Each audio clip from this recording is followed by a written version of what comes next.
Paz y bien, muy buenas noches, hermanos y hermanas. Sean bienvenidos a esta nueva transmisión de Provocando Sentido y Conocimiento. Estamos transmitiendo desde la Fraternidad de Nuestra Señora de los Ángeles, aquí en Zapopan, Jalisco.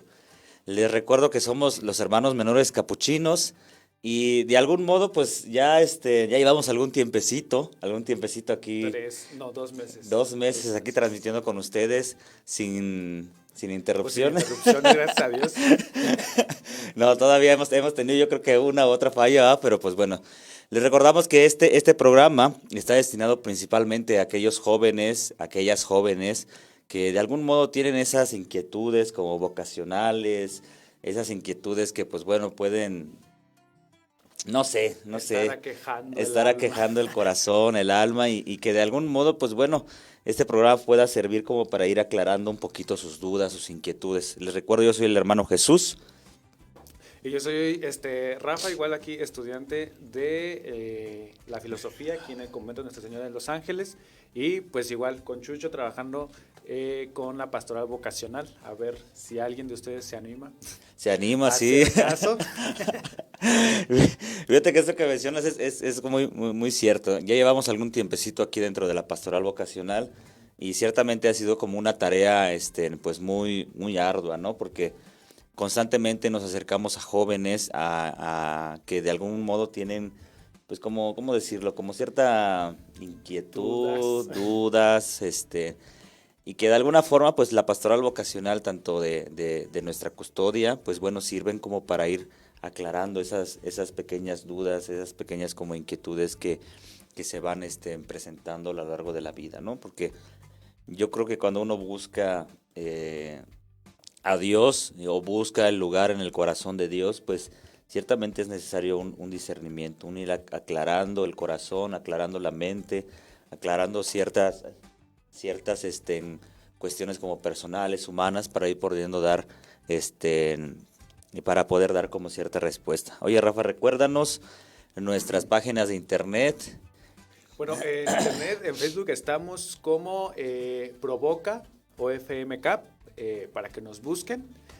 Ahí es la página oficial de la promoción vocacional. Si tienen alguna inquietud o conocen a alguien que tenga inquietud por la vida religiosa y por el carisma franciscano, pues ahí pueden acceder. Hay otras páginas, está la página de aquí del convento, es Fraternidad de Nuestra Señora de los Ángeles.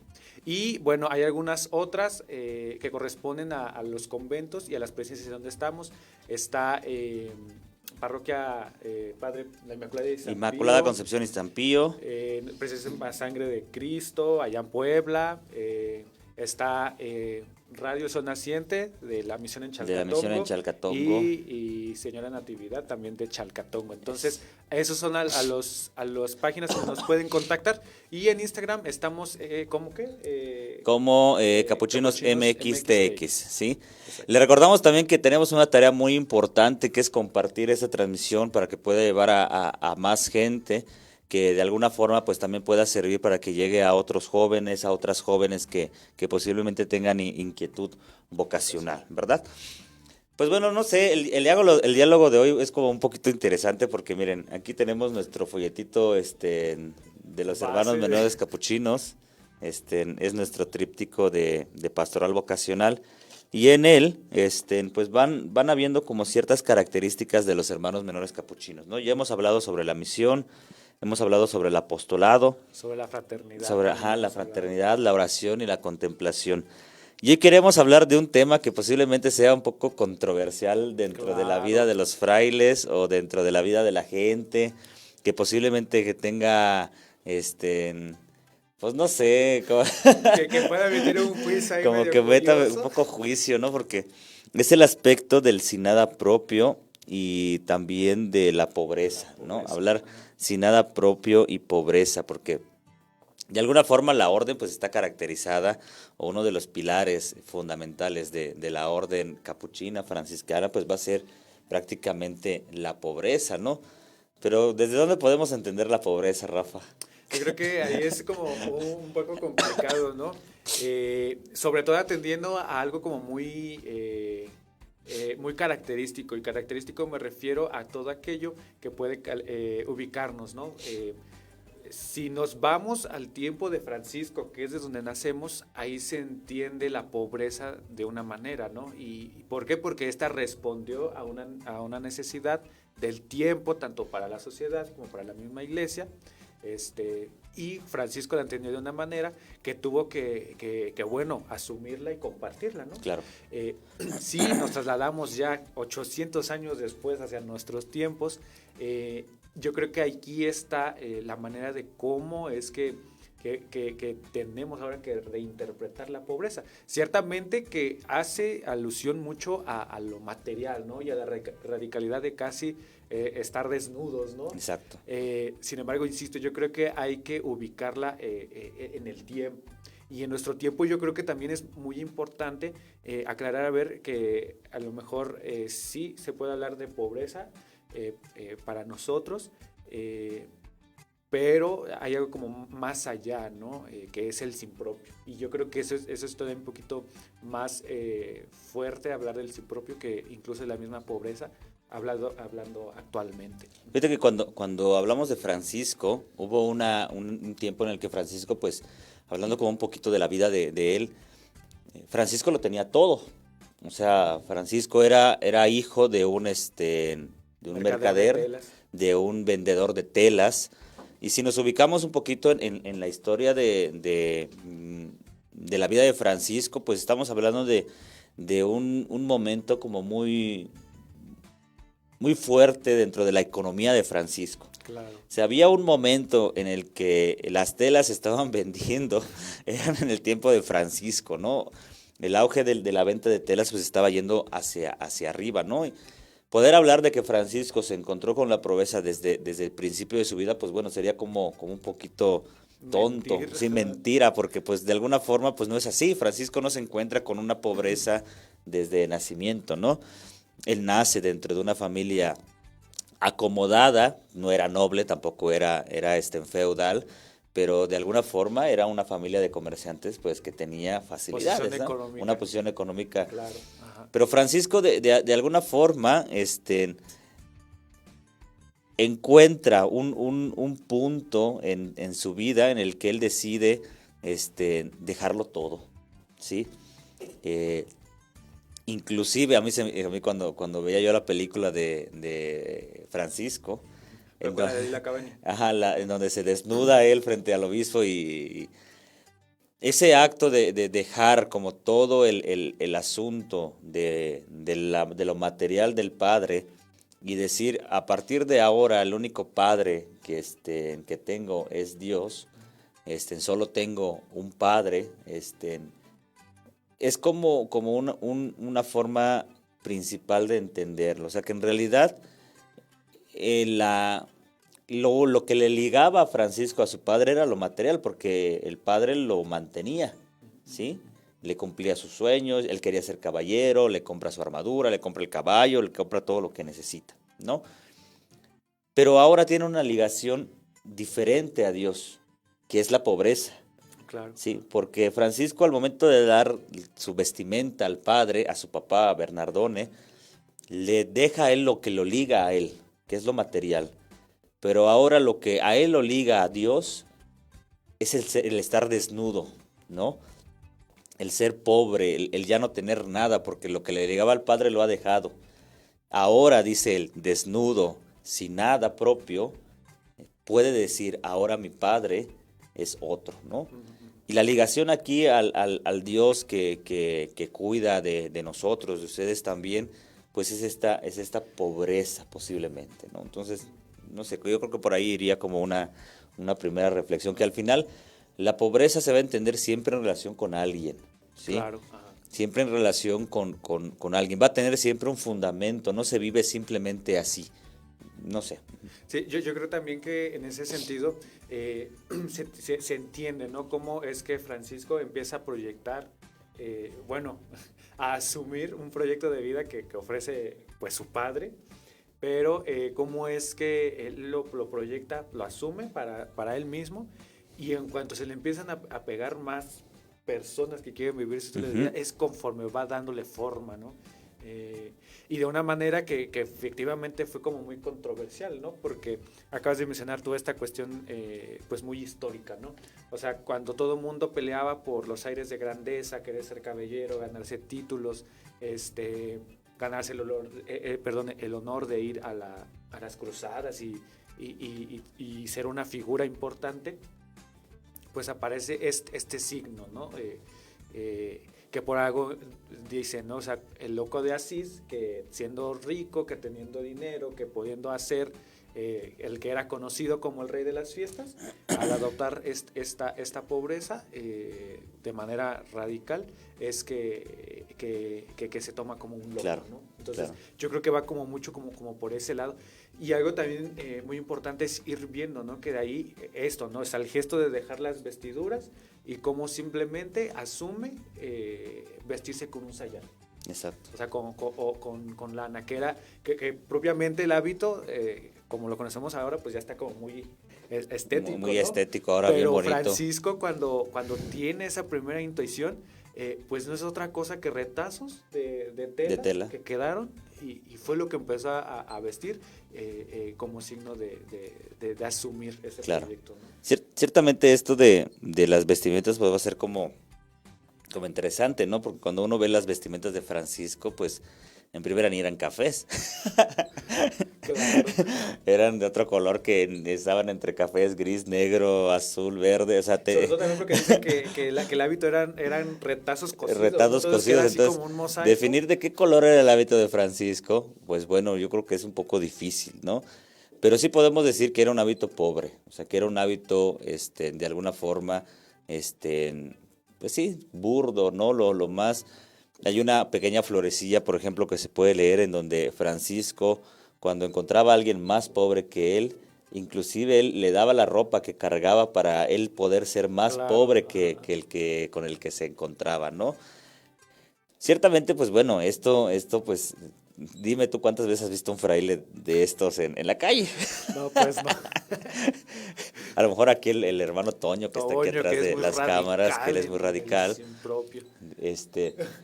Pero ahora, ¿cómo entenderlo en nuestra actualidad? Porque ciertamente nuestra realidad, nuestro entorno nos marca ciertas exigencias a poder vivir, ¿no? No estamos en el siglo XII, donde de algún modo se es posible pues vivir con radicalidad muchas de esas actitudes.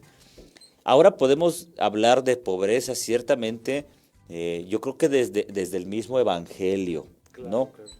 No es que Francisco no haya vivido la pobreza del Evangelio, sino que ahora podemos entenderla en nuestra actualidad, de que la pobreza va a ser aquel medio o aquel modo de encuentro tanto personal como también de poder entregar nuestra propia vida a alguien más o a algo más. Esto puede ser Dios, esto puede ser una esposa, esto puede ser un esposo, una vocación, una tarea, etcétera, etcétera, ¿no? La pobreza, de algún modo, va a estar cargada de materialidad, ciertamente de desapego a lo material, pero no va a ser lo central. Al menos yo lo he entendido así, ¿no? La pobreza va más allá de aquello material. La pobreza yo creo que se va siempre a enraizar en el poder decir no a mí mismo y poder decir sí a aquel que me rodea, a aquel que está conmigo, a aquel que vive conmigo. Ujú. Sí, y insisto, o sea, esto que dices y que mencionaba al principio, es importante como situarlo, ¿no? A veces se dice muy, muy seguido esto, ¿no? O sea, cada santo es hijo del tiempo y responde a necesidades de su tiempo, que era como que iniciaba, ¿no? Y hay que decirlo, o sea, voy a tratar de ser un poco cuidadoso, ¿no? Con lo que voy a decir. Francisco respondió a una necesidad muy concreta de la iglesia del tiempo, y hay que decirlo, era cuando estaba esta lucha entre las cruzadas y cuando lo que importaba, al parecer, para la iglesia, lo voy a decir con cuidado, pues era esto, ¿no? Tener Claro. y conseguir. No atacando, quiero ser muy cuidadoso con esto, por ejemplo, la vida monástica, pero si por algo se conocía mucho a los monasterios, era porque eran ricos o porque tenían muchos bienes, ¿no? Claro.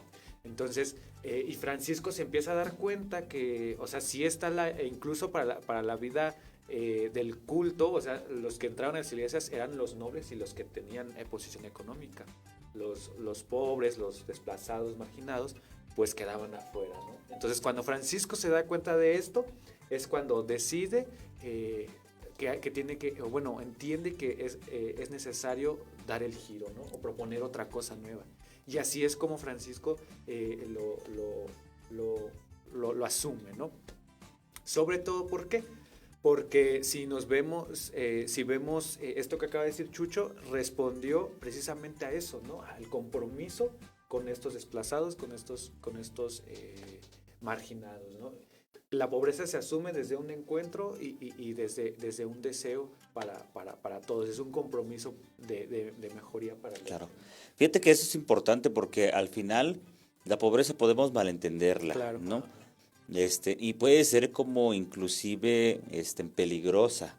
En el hecho de decir, cuando no lo comprendemos adecuadamente, puede causar como un pleito interior que haga que yo empiece a criticar a aquel que sí lo tiene, ¿no? Y que de alguna forma posiblemente no lo entiende como yo, ¿no? Un ejemplo, no sé. Muchas de las veces al franciscanismo se le ha criticado por eso. Claro, ¿no? mucho. Y se le sigue criticando. Y se le sigue criticando porque dicen que los franciscanos son pobres, que los capuchinos también, que quién es más pobre, pues quién sabe, ¿no? Ciertamente esto, pues bueno, se puede hablar desde afuera, ¿no? Pero cuando se comprende desde adentro es una cuestión como distinta.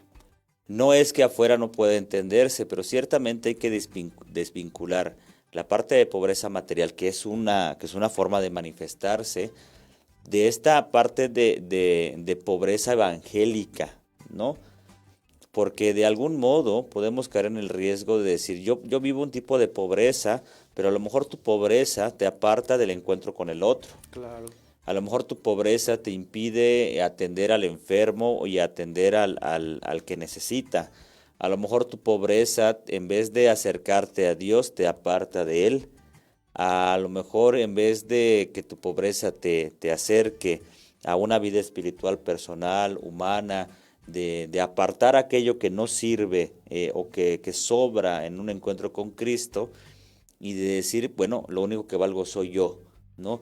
Yo creo que esto es lo peligroso de la pobreza. O incluso como ese riesgo, ¿no? También de decir, digo, yo sí estoy viviendo pobremente, ¿no? Y me enorgullezco porque yo estoy viviendo como pobre, ¿no?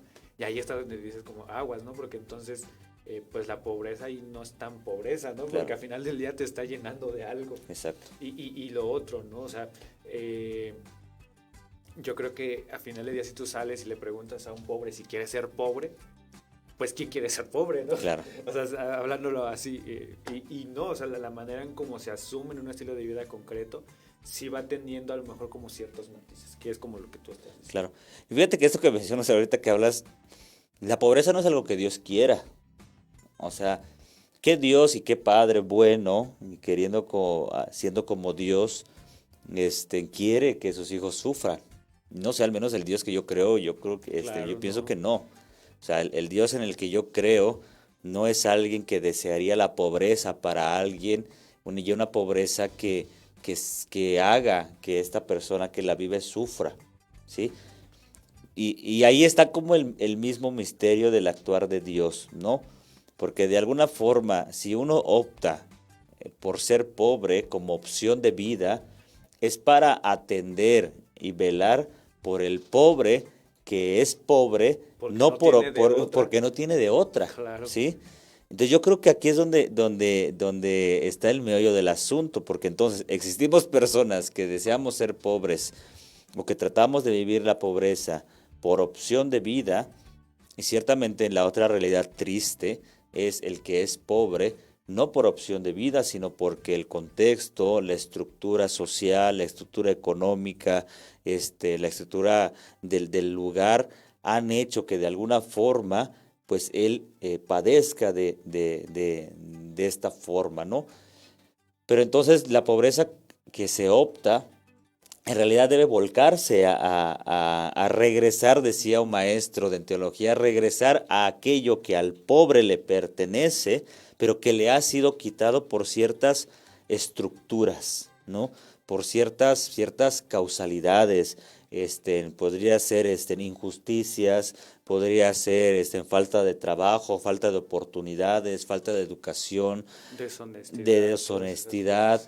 Entonces, de alguna forma, creo yo que la pobreza evangélica que se asume convivir es vivir en conjunto para poder cambiar la realidad de aquellos que más lo necesitan. Porque entonces aquí cuando dices, yo soy pobre de negarme a mí mismo un lujo, una capacidad, un tiempo para ofrecerlo al otro, ¿no? Y yo creo que aquí es donde tiene como su sentido el hecho de decir de qué modo, de qué forma, pues bueno, se puede vivir la pobreza evangélica, ¿no? Sí, pues si quieres vamos mandando saludos. Vamos mandando saludos a Pedro Morón de los Amiales, creo que es el cuñado de Sergio, ¿verdad? Saludos hasta los Amiales. A Fercho Riega a Puebla, a Pepe Toño de Uruapan, aquí fiel seguidor Pepe Toño. Sí. A Miranda Méndez de La Piedad, saludos hasta La Piedad, Michoacán. Recuerden compartir, todos ustedes tienen que compartir en vivo para llegar a más personas, para llegar a más jóvenes, ¿verdad? Y recuerden que pueden ir escribiendo sus preguntas, sus comentarios aquí abajito, ¿perdón? Hay una pregunta publicada, a ver, vamos a responder. Échale, a ver. Chimino. ¿La tienes aquí? A ver. No me ha llegado todavía. Bueno, y recordarles que de alguna forma, pues este programa está destinado a ustedes, ¿no? A llegar a jóvenes que de alguna forma tengan inquietudes, ¿no? Fercho Riega dice, ¿cómo se puede lograr el despojarse de tus propios enojos, rencores, envidias? Y además, ¿qué es lo únicamente mío? ¿Qué es lo único puramente mío? Yo creo que la pregunta posiblemente esté no mal formulada, pero híjole, ¿qué imagen tienes de ti mismo? Si en realidad crees que lo único que tienes son enojos, rencores y envidias, pues te falta descubrir todavía la bondad que hay en ti. O sea, porque dices aquí que es lo único puramente mío, pues no, ciertamente debemos comprender. Exacto, porque incluso eso es tuyo. Claro que... O sea, ni siquiera es tanto como desterrarlo, o sea, claro, es asumirlo para transformarlo. O sea, eso es tuyo. Es tuyo también, pero no es lo único tuyo, porque también eres capaz de amar, también eres capaz de querer, tienes capaz de pensar, tienes la capacidad de poder dar un abrazo, de poder también expresar alegría, de también expresar, una oración. Eso también es tuyo, ¿sí? Y también es puramente tuyo. Entonces, ciertamente hay ciertas actitudes, pensamientos, a lo mejor, pues sí, estas pequeñas sombras de enojo, de envidia, que también son puramente humanas, ¿no? Claro. ¿Cómo despojarse de ellas? Pues de alguna forma yo creo que es pensar siempre que en primera somos humanos, ¿sí? Y una cosa que siempre me decían mis maestros es de que hay que evitar cargas morales propias, claro, ¿no? Aceptar, bien, soy enojón, soy a lo mejor un poquito envidioso, pues bueno, así soy. Bien, ¿cómo puedo corregir esto? Pues de alguna forma también es como haciendo una parte como evaluativa y de alguna forma también como el aprender a ofrecer pues ciertamente pues enojo siempre en mejora del otro. No sé si me debe entender, a lo mejor me estoy trabando un poco, pero cuando uno está enojado siempre te tiene que canalizar, ¿no?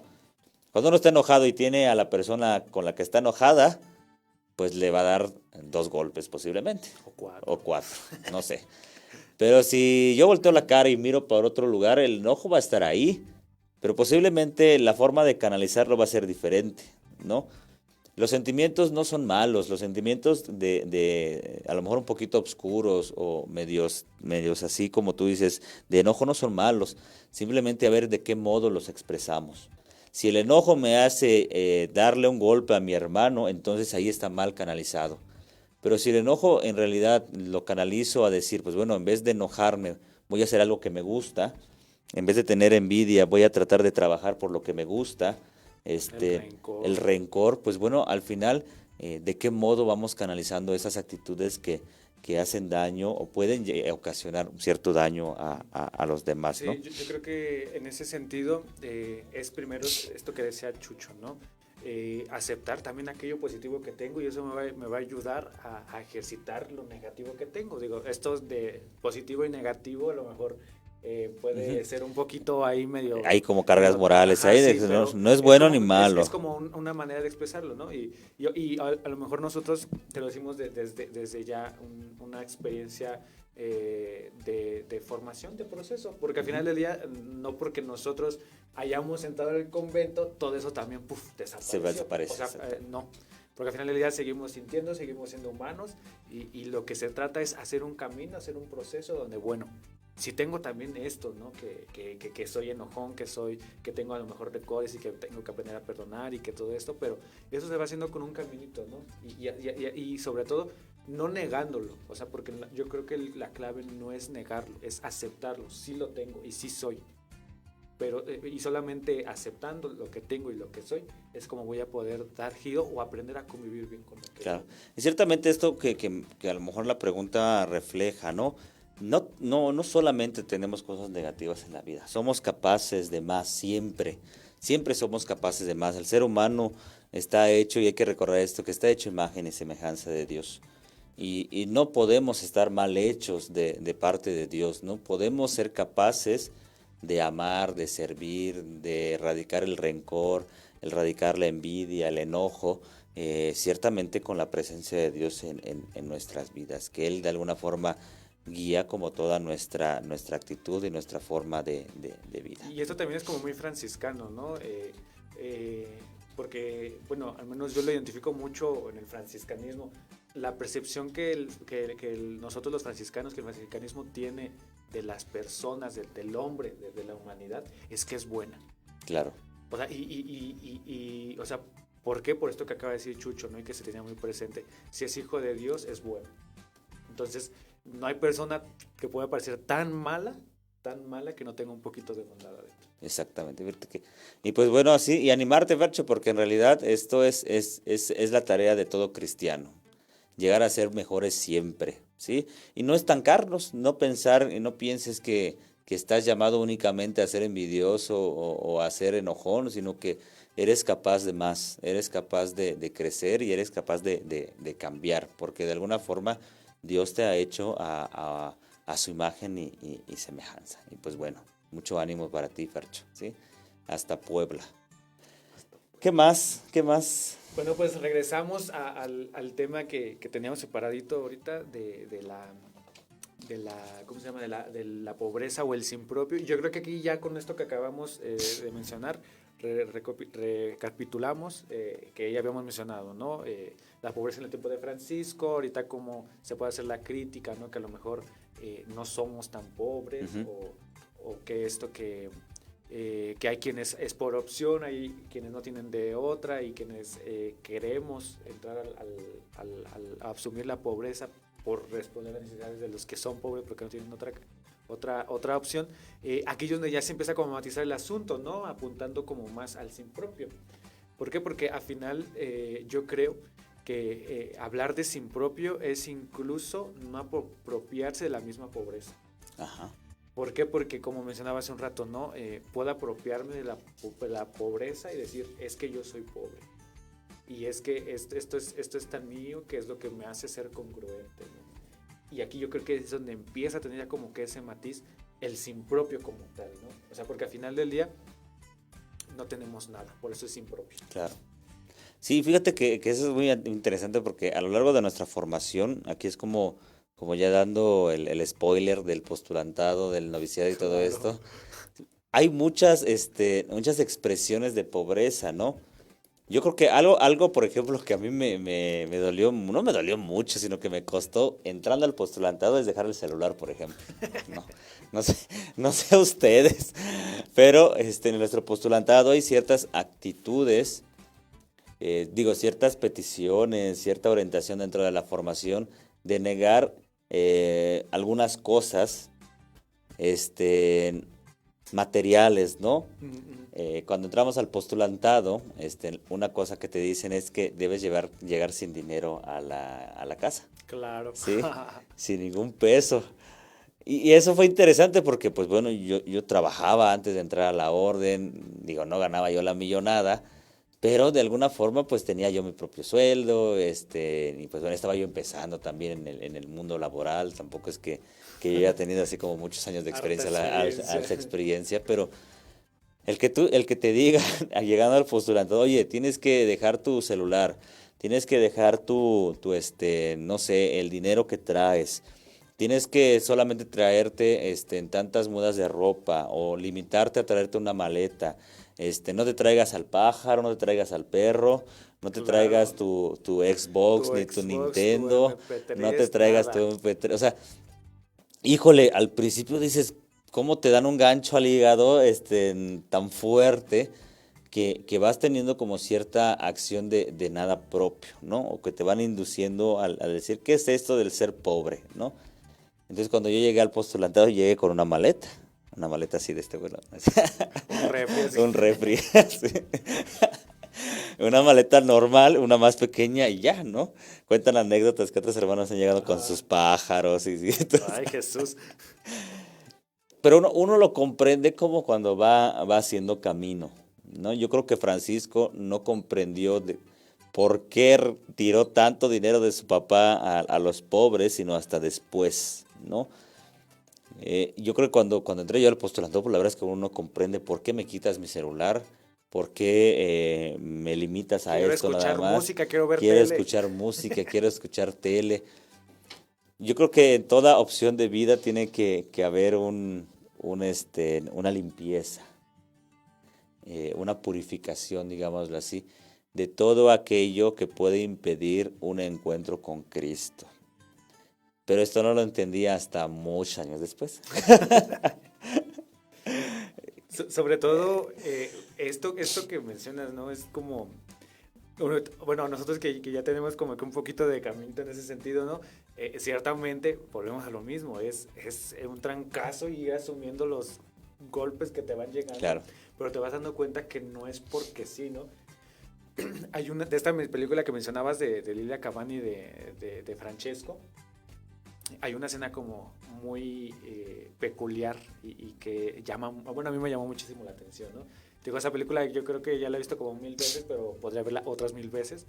Y siempre le vas encontrando algo nuevo, ¿no? Y hace poco, en el ciclo pasado de los aspirantes, yo me daba cuenta de una escena en la que Francisco, pues ya después de que ya empieza a vivir afuera de las murallas de Asís, de que empieza a pedir comida, llega un punto donde a él le dan, o sea, le dan la sobra, ¿no?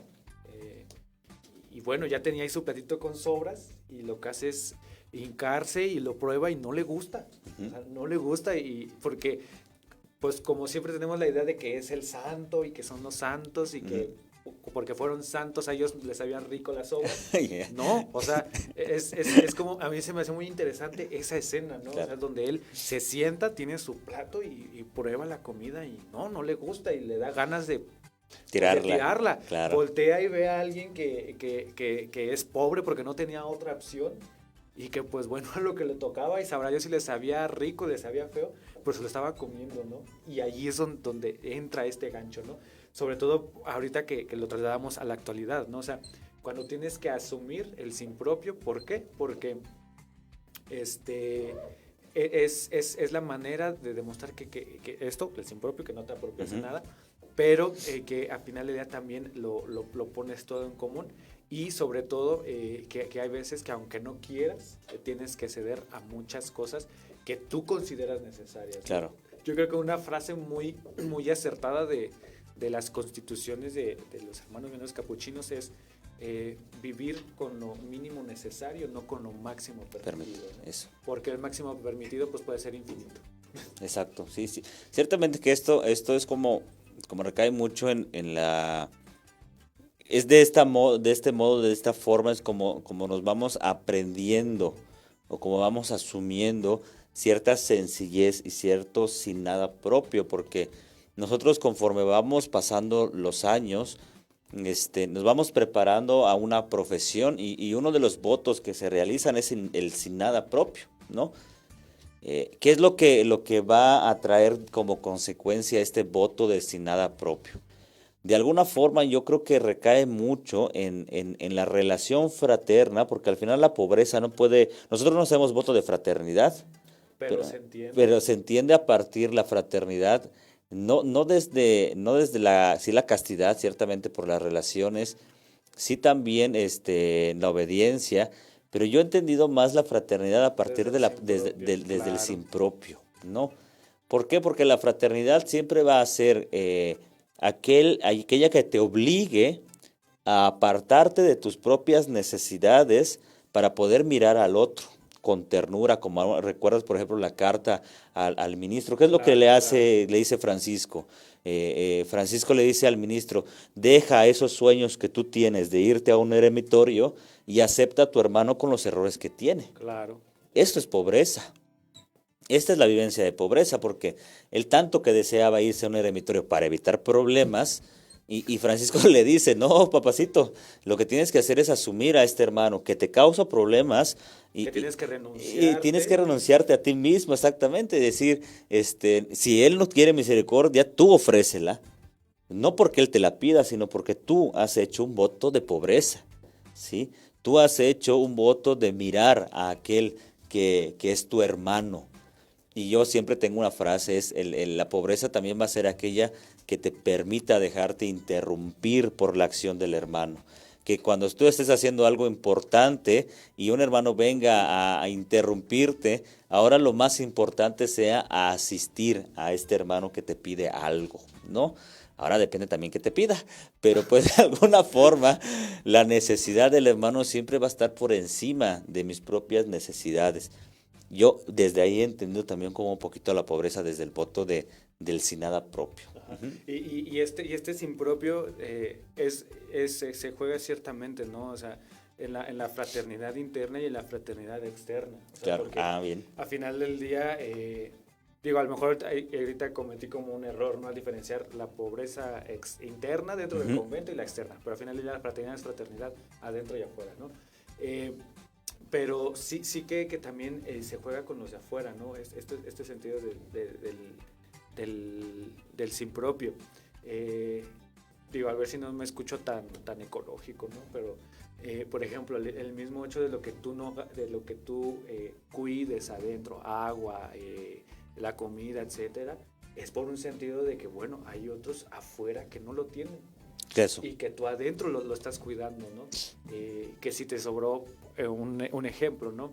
Que si a nosotros nos ha sobrado un poco de comida y si alguien viene a tocar a la puerta del convento, bueno, pues si están nuestras posibilidades, pues se les hace cercano, ¿no? Entonces, es este sentido de fraternidad, tanto adentro del convento como afuera. Y eso, o sea, el sin propio, ciertamente que yo también coincido en eso, el sin propio toca la fraternidad y la manera en cómo nos relacionamos. Claro. O sea, cómo nos asumimos. Y fíjate que, por ejemplo, todas nuestras comunidades tienen algo. Cuando hablamos de pobreza, también hablamos de economía, ¿no? Claro. Y dirán ustedes, pues ustedes se supone que no tienen nada, ¿no? Es que la verdad sí tenemos.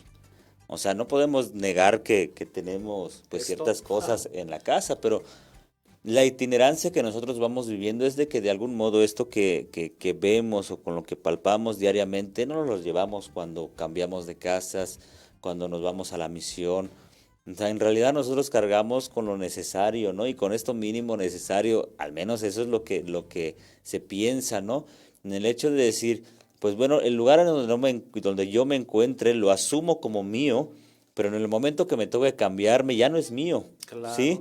Sigue siendo de la fraternidad, bueno, es algo que comparto con mi fraternidad. Y yo solo, con lo mío posiblemente o con lo poco o mucho que pueda tener. A lo mucho la ropa. Te vas a otro lugar, pero con la misma maleta que andas, ¿no? O sea, al final uno asume lo suyo o aquello fraterno que pueda tener materialmente en el lugar en donde esté, ¿no? Y algo que cuando hablamos de economía, pues ciertamente en cada casa nosotros tenemos a alguien que se llama ecónomo.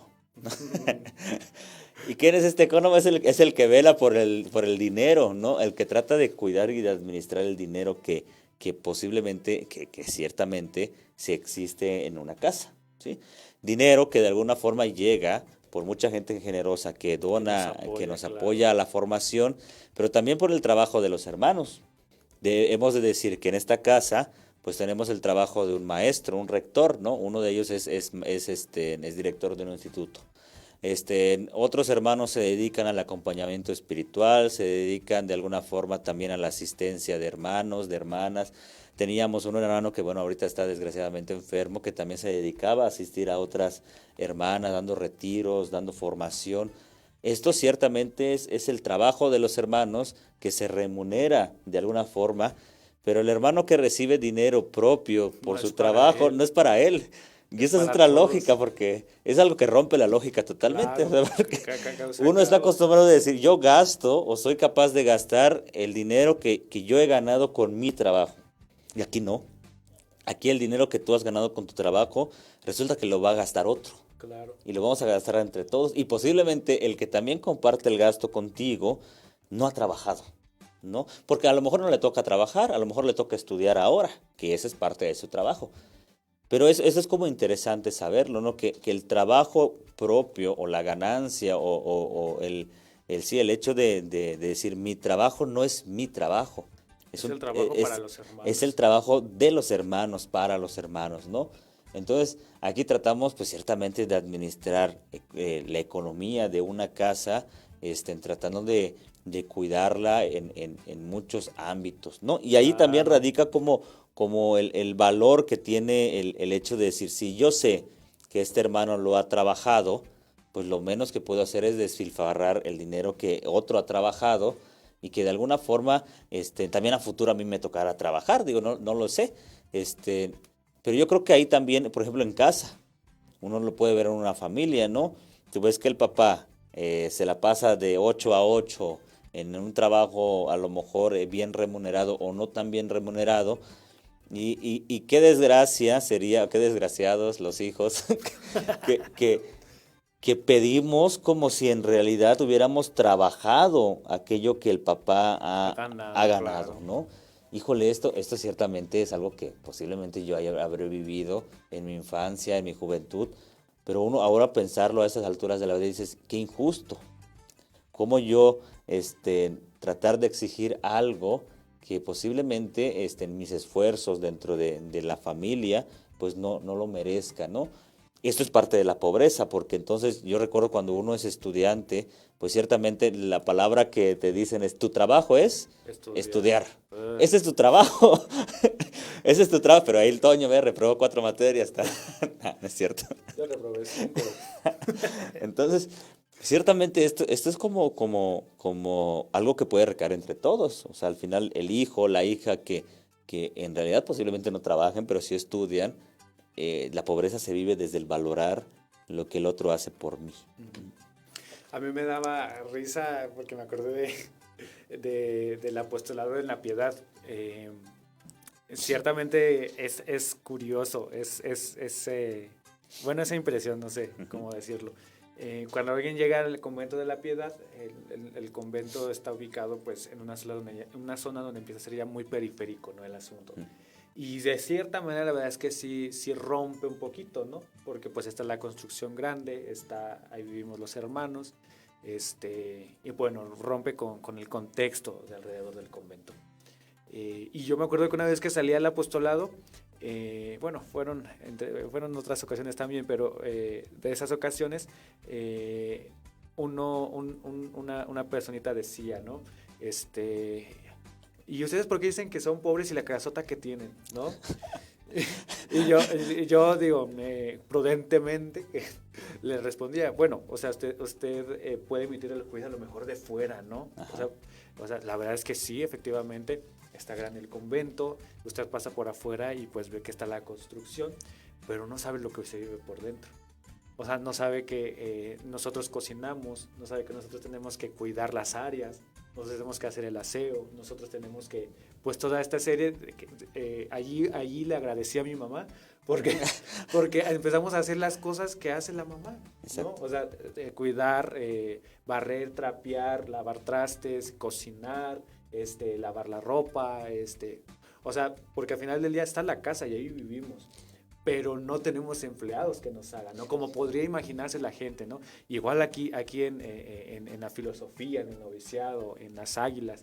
Entonces, están las cosas, pero al final del día de nosotros depende, y eso también es impropio, claro, ¿no? O sea, impropio es que, bueno, están las cosas, pero las tengo que cuidar, tengo que trabajarlas, tengo que responder a la necesidad de una casa, ¿no? Claro. Y ahí es donde entra como también esto que puede reflejarse hacia afuera, como tú decías, ¿no?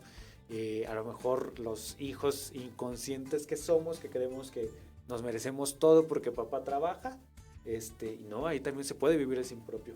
No es, lo hemos adoptado nosotros, a lo mejor como hermanos menores, pero no solamente para nosotros, desde casa también se puede vivir, claro, ese sentido de impropio de manera evangélica cristiana. Claro.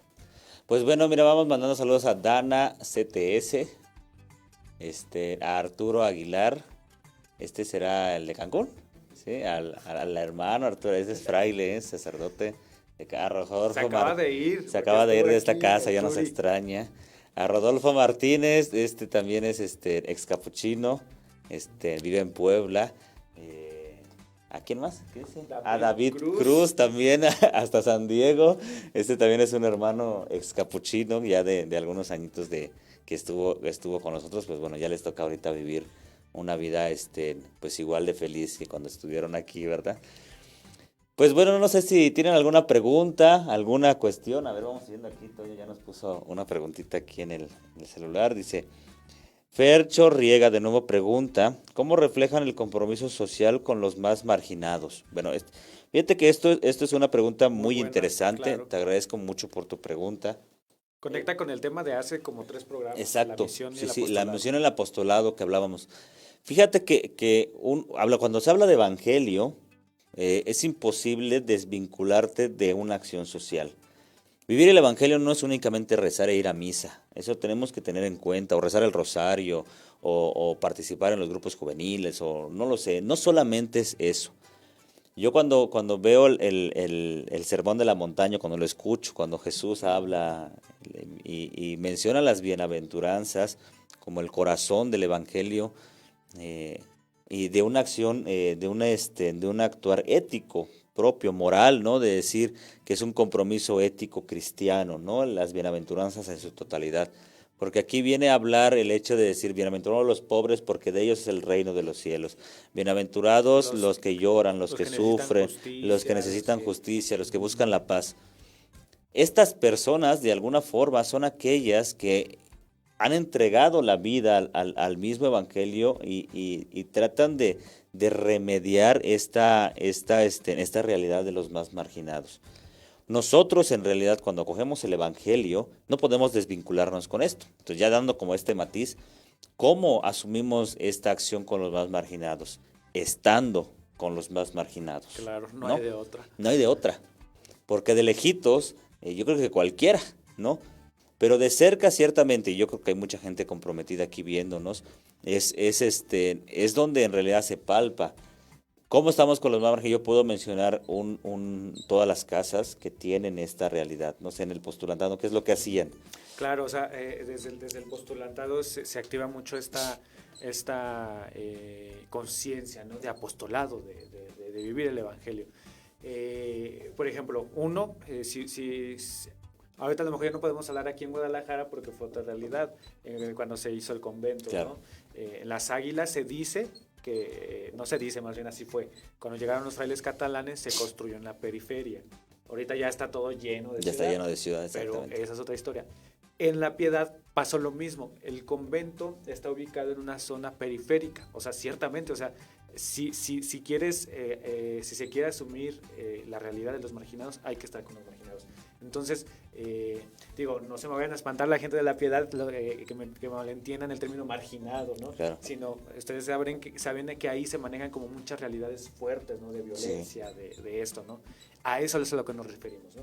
Entonces, bueno, el convento de la Piedad está situado en una zona periférica con realidades muy concretas. Y uno de los apostolados era precisamente eso, ¿no? Salir a visitar y a platicar con la gente, a platicar con los enfermos, a platicar con gente que necesitaba de escucha. Y de paso, hay que reconocer también algo, la gente en la Piedad nos aprecia mucho, yo creo que lo puedo decir todavía, nos aprecia mucho, y una de las características es que nos daba para comer. O sea, la verdad es que ahí se sintió muchísimo el calor.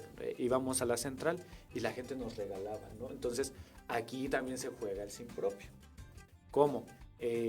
Llegábamos nosotros de todo lo que nos regalaban, dejábamos lo necesario para la casa, para el convento, y lo demás se hacían pequeñas despensas que se repartían a la gente que lo necesitaba.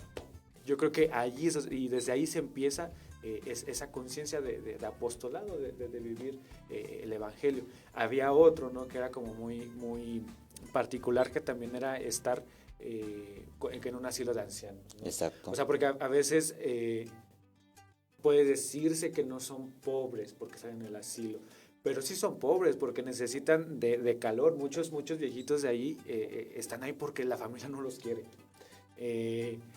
Muchos de los que están ahí está porque se quedaron sin familia. Claro. Entonces, si es gente pobre y es acercarse, ¿no? En el postulantado es lo que hacíamos.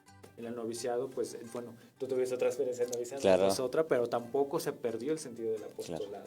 Fíjate que esto es como interesante, porque a lo largo de la formación tenemos muchas experiencias de estas, ¿no? De tener un compromiso social. Yo creo que una de los más fuertes es nuestra misión en Chalcatongo, Oaxaca. Ahí viven 4 hermanos, que están dedicados tanto a la pastoral de iglesia, a asistir a una parroquia, pero están metidos en todo este aspecto social. Y es interesante cuando mencionas la lista de todo lo que hacen, porque ellos tienen el dispensario médico, el dispensario móvil, los trabajos sociales de amaranto, los trabajos sociales de cultivos, trabajos sociales de internet, por ejemplo. Claro, exacto. En que ellos, los hermanos, gestionan contratos de internet con las personas más necesitadas, en donde cobran 120 pesos al mes por el internet que utiliza una familia, que ahorita estamos en este tiempo de pandemia, que donde los chiquillos no pueden estudiar y si no tienes internet. Gestionan también proyectos de computadoras, por ejemplo, hace poco hicieron la colecta digital, ¿no? El Cercade. El Cercade, tenemos ahí un servicio capuchino para el desarrollo, ¿no? Que es una asociación que se dedica totalmente a atender pues, ciertas necesidades sociales. Entonces, la orden capuchina ha estado siempre inmersa en estas realidades de marginación, en donde el hecho de gestionar los bienes para que todos puedan tener algo por igual, algo digno, pues es parte también de nuestro propio carisma. Y fíjate que eso es muy interesante cuando se pueda reactivar la actividad, ¿no? Y podamos ir a las misiones, acérquense a las misiones de los capuchinos. Claro. O sea, y esas se viven allí, precisamente en la misión de la Mixteca Alta, en Chalcatongo hasta Oaxaca, para que vean cómo es esa realidad, ¿no? Y que de alguna manera no solamente los capuchinos tenemos que responder, sino todos estamos invitados a responder. Ahora, también aquí en casa, pues hay algo como muy práctico. El matiz que siempre hemos mencionado es que aquí, en el convento de Guadalajara, aquí en Zapopan, perdón, pues es el convento donde se estudia la filosofía. Sin embargo, no estamos como exentos, ¿no? Cuando se podía hacer el apostolado antes de la pandemia, había 2 grupos. Un grupo atendía igual una zona periférica, de donde literal tú llegas a esa zona y la gente vive entre basura, en el basurero, ¿no? Entonces, un grupo de hermanos iba y atendía esa realidad, y a otros nos tocaba ir y atender el hospital. Entonces, estando en el hospital también se vive una experiencia muy fuerte y muy intensa, ¿no? Ante la necesidad de muchísimas personas.